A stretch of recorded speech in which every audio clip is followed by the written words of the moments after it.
I want to talk about some current events, but this is not from the perspective of like somebody that would be like Western or like a Yankee, and such a person would be sitting here and reading all kinds of trash from domestic media sources. But I am fortunate enough that I was born in Iran and raised there, and I'm able to totally read and understand Farsi, and I actually watch a lot of media on YouTube from Iranian sources, not from Westerners or pro-Western media. Uh, it's like uh, you are in a echo chamber and you are hearing all these propaganda and trash, and then suddenly somebody opens a window and you look at the real world, and the real world looks nothing like New York Times thinks it is. It's it's got its own new new reality. I think. There are some stuff that many Iranian sources, either in print or in video, they talk about it. I want to just go over some of these stuff, and uh, it blows my mind. I don't know what it does to Americans. I think that after the puppet regime in Afghanistan was kicked out within 24 hours of U.S. leaving, then I, if I was someone in the U.S. government, I would just close my eyes. I don't want to see this stuff. And it got much worse with the Russians going through Ukraine and taking over. I had some videos talking about the demise of mini fascist states, and actually, this is happening in reality. But it comes out in the filter of Western media, and it just becomes completely something else. Well, these are some of the like headlines or topics that the Iranian media talks about. One is that United States has become irrelevant. It has been excluded from international considerations regarding anything economic or military or political gamesmanship. And these guys, they are totally on their way, or they have been excluded or evicted, but they just don't know it. Then there is another thing that's happening in the Iranian media pays attention to it, is that they found many virus labs that were financed or made by United States, and they were operating in Ukraine. Actually, they found out that their products, different viruses or strains of deadly pathogens, they were loaded up onto Turkish planes, and they were spread God knows where. So the Russians kind of leaked that out. And another thing that Iranian media talks about is that the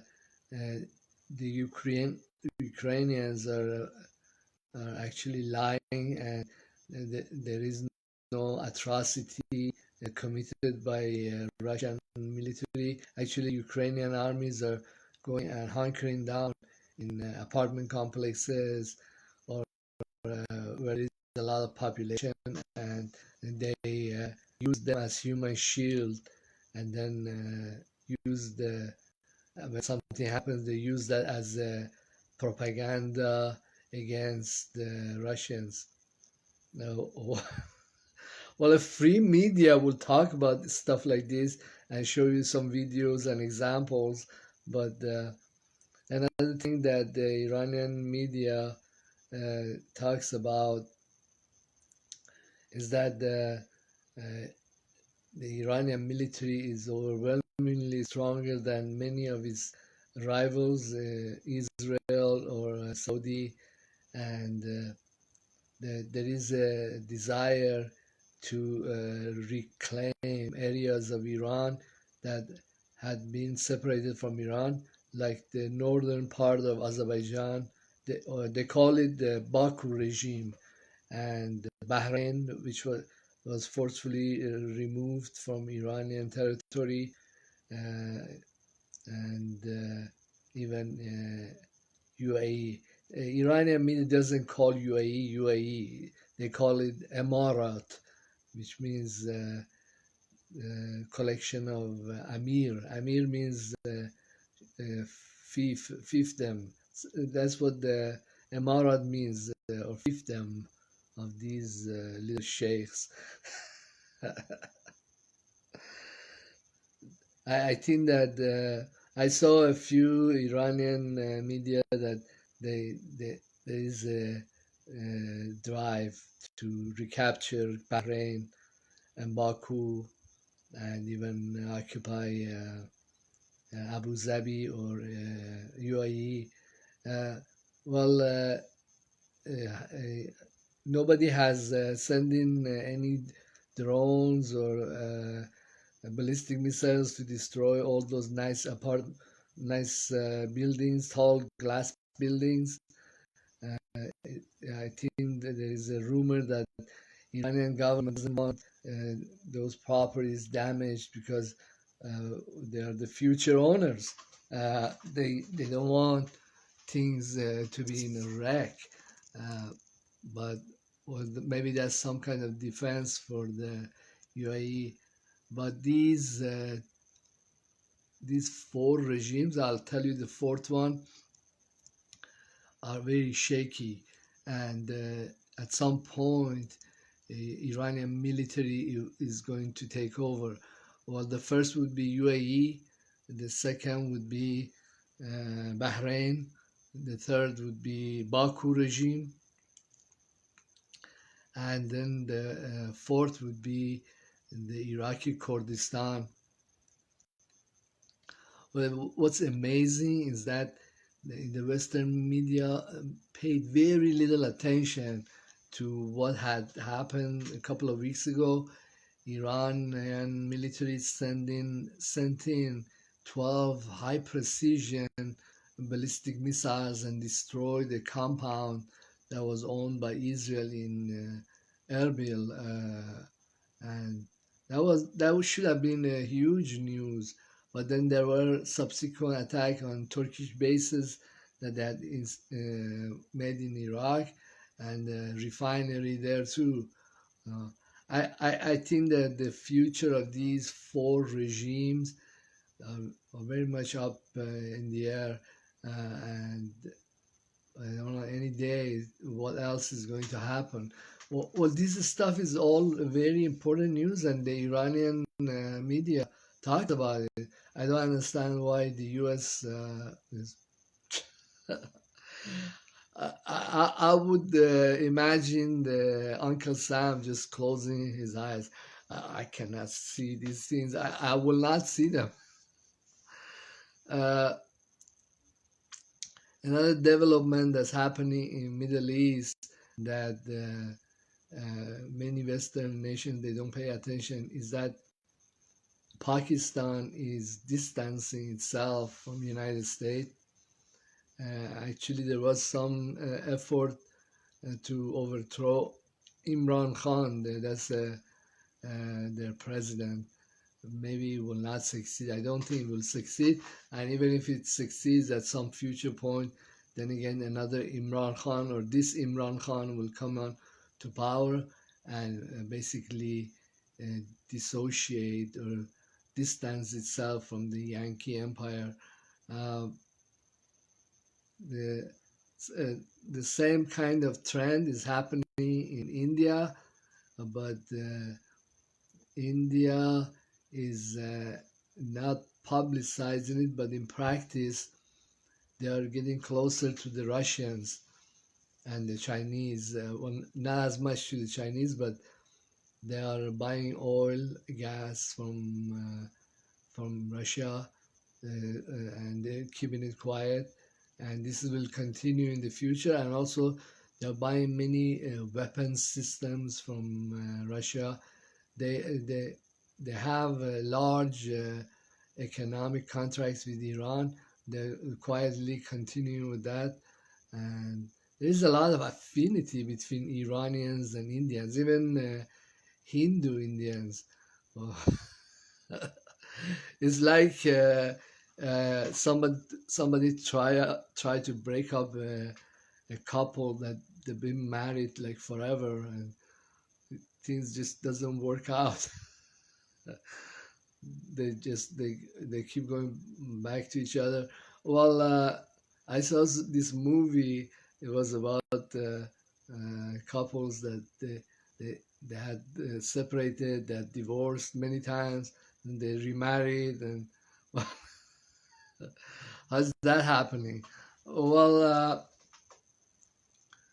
the another trend that's uh, is much more quiet, but is that when the United States engages in warfare, in sanctioning large countries like Russia, Iran, it it damages or ruins or hikes up the price of oil and gas in the international markets. But the Yankees, they'll do something. They have some kind of production in their own country, and they'll go do fracking and this and that, and they kind of save themselves somehow. Right now, they're trying to remove sanctions from Venezuela and Iran, and then get these two countries that are tormented all this time to come back to international oil markets. But nobody trusts the Yankees. Nobody believes them or any of their promises. But the net effect of all these destructive behavior is very sharp hikes in oil prices, and when the price of oil suddenly goes to 120 a barrel, it deeply damages India's economy. Well, imagine there is a country that has 1.4 billion people there, and their level of income for a family, say, well, the level of income that would be very nice in Iran would be like you could pay all your bills, would be like anywhere from $200 to $400 a month. Well, you have to convert to real or to man, but in India is similar. If an Indian guy he had a family and he made like $300, $400 a month, then he'll be doing okay. He could pay most of his bills. But imagine economy and economic scale that exists like that for a family has to import oil or natural gas at prices like $120 a barrel. Imagine what kind of impact it will have. We are talking billions of people. India by itself is at least 4 or 5 times the population of the United States. Uh, China is the same kind of deal. Uh, Imagine the kind of damage that it does to the Indian people, their economy, And even though many Hindu ultra nationalists, they're missing a few gears up here, uh, and they still support Westerners, uh, then they'll get the clue. These guys, these Yankees are not good for us. They're not good for our economy. They are at war with too many countries, and they're unpredictable. Uh, they You don't know what will happen when they get rid of one stupid president and bring another one. Wouldn't it be better we just kind of quieted things down with them and not to talk to them so much? A little distance would be a little bit healthier. Well, when couples they want to divorce each other, they initially it's like let's let's give it a break. This is now working, and this is exactly what is going to happen in India-U.S. relations. Uh, I had a video I made a while ago. It was called "Death by Irrelevance," which means that the future of the United States is irrelevant. We have screwed around with so many nations that just about anybody that has functioning brain cells would want to stay away from these guys and do business with somebody else. Well, then one other thing that many foreign medias talk about, and this has to do in some ways with the crypto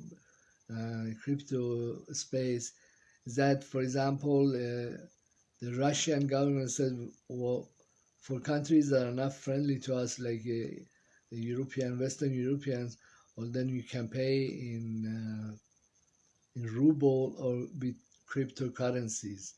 That means that ruble, which is a fiat kind of money, it was a fiat money, is actually doing better than dollar. Well, then Putin came around and said that, hey, we want to peg our money, our rubles, to the gold. 5,000 rubles equals to, sorry, uh, to 1 gram of 1 gram of gold. But then uh, we know that yuan is also pegged to gold. Actually, these are fiat currencies. They are much better fiat currency than the dollar, because dollar is not pegged to gold or anything. I had a video was called uh, silverback dollars, but then many Americans are so dedicated to propaganda and bullshit that they think that hey, we can go on like this, print money, and it will be worth something good in the international market. But things can change, maybe very quickly.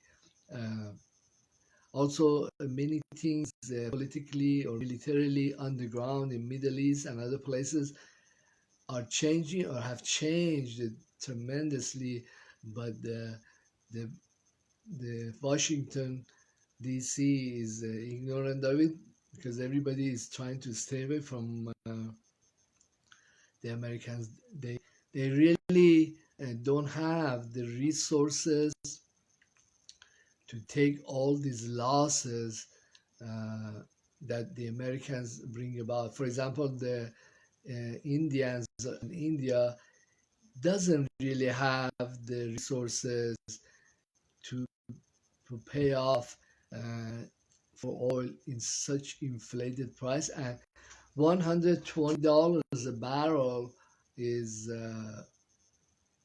would be just the beginning.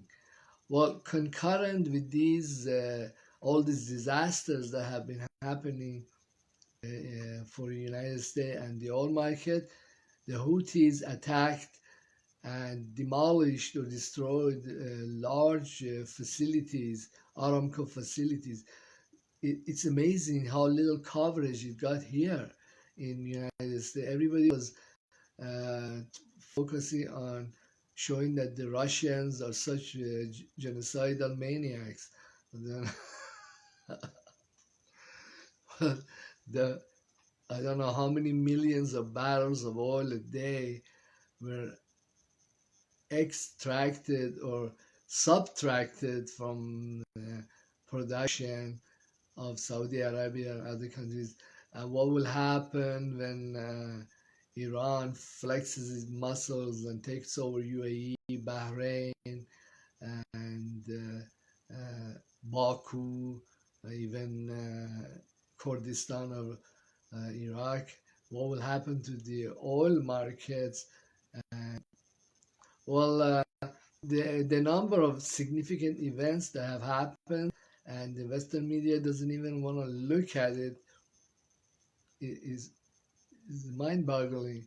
Another thing that was happening is that uh, there is a shipping of goods for Israel from Persian Gulf, from Hormuz passageway, and the Iranian naval forces, they have been hitting on Israeli vessels that carry cars, carry goods, and these these things are not getting to Israel. Israel is unable to purchase something and have it delivered or use these waterways. They have to go all around Africa to get back to their own country. But this is just the beginning, because there is a tremendous production of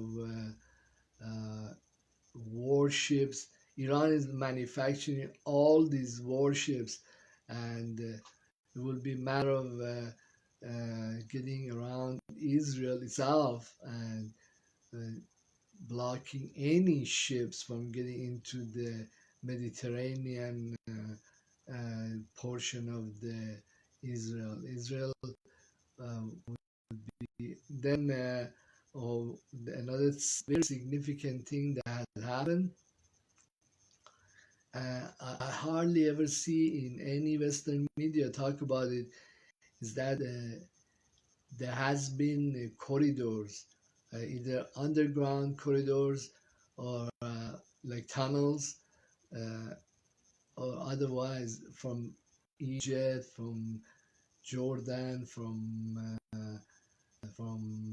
Syria into the Israel's western bank, where millions of Palestinian who are actually Israeli citizens, they live. And I was watching this video of an analyst, and he was showing this picture of mass demonstrations in the Western Bank, and he was saying that everybody, that means thousands of people that were in the demonstration, they were all armed. They have weapons. That they were all Palestinians, uh, Israeli citizens. They were all armed. Actually, this started from time of General Soleimani and got much much worse. That means that actually Israel is like a military barrack within the military barrack. Yes, there is another totally armed barrack. Is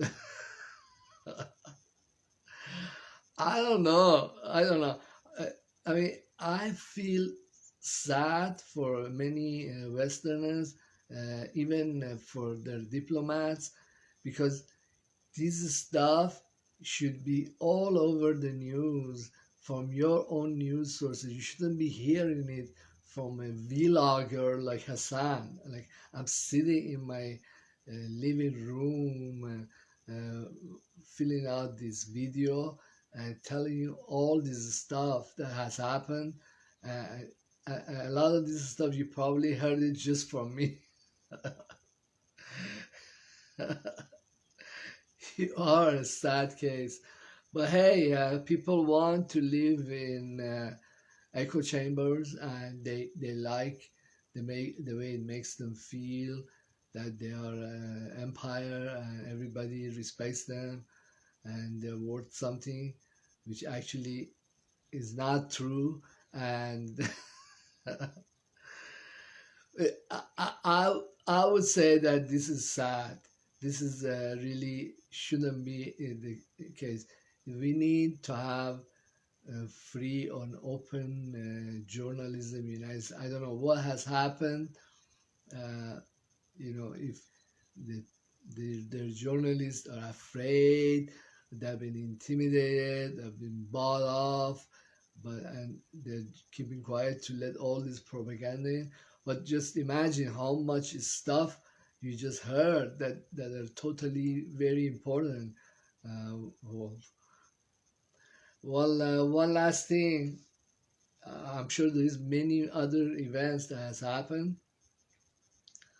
I was watching this video from Iranian military, and they have constructed these mini thousands of these mini submarines. They're very small. Uh,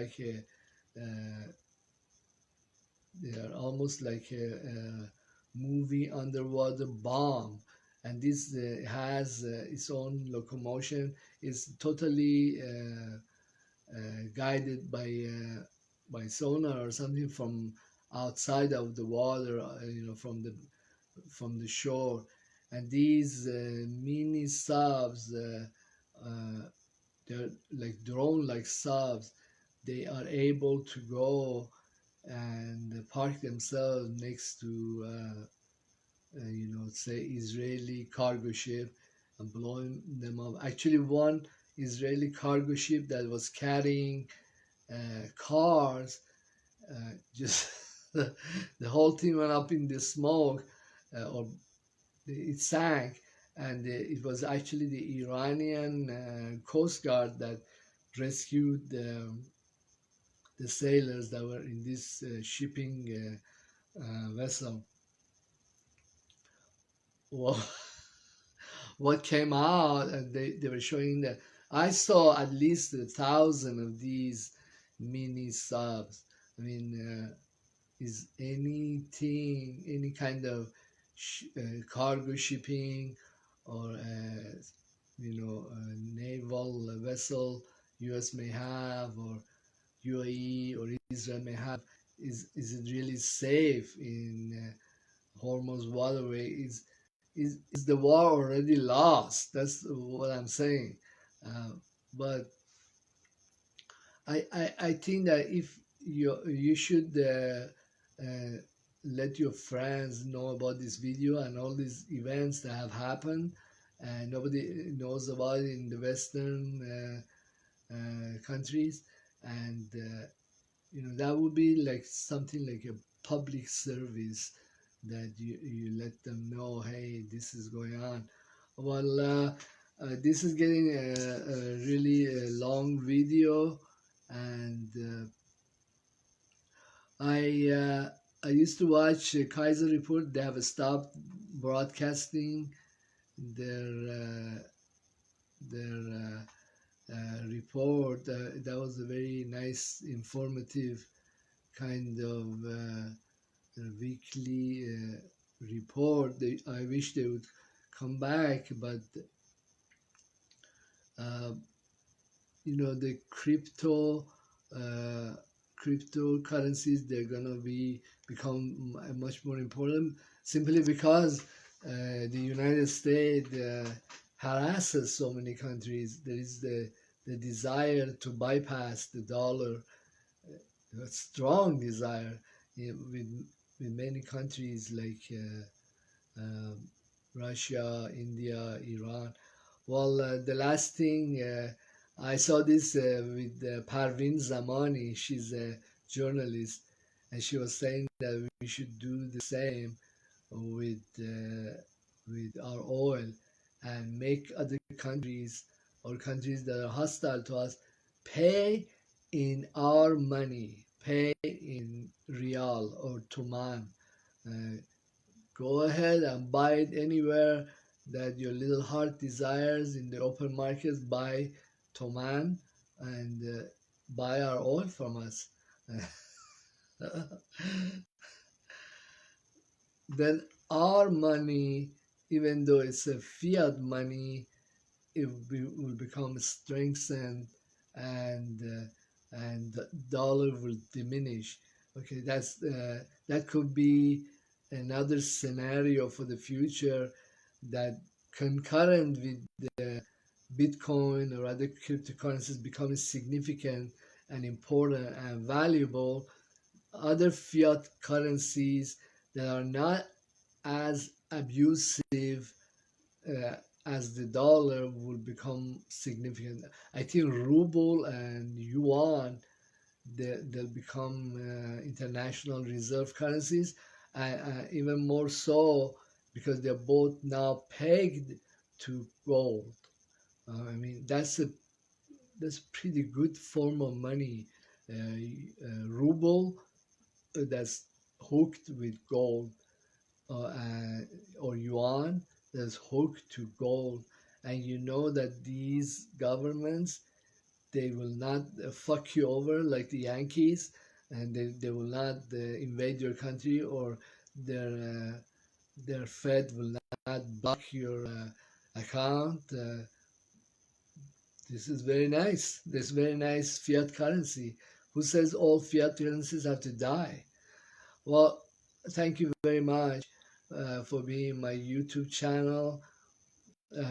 My stuff are exceptional. You'll be hard pressed on the internet. You probably have to know Farsi or Arabic or other languages to come to such research in such depth. And I wish you would recommend these videos and ideas to your friends. Thank you very much. And you have a nice day, blessed day.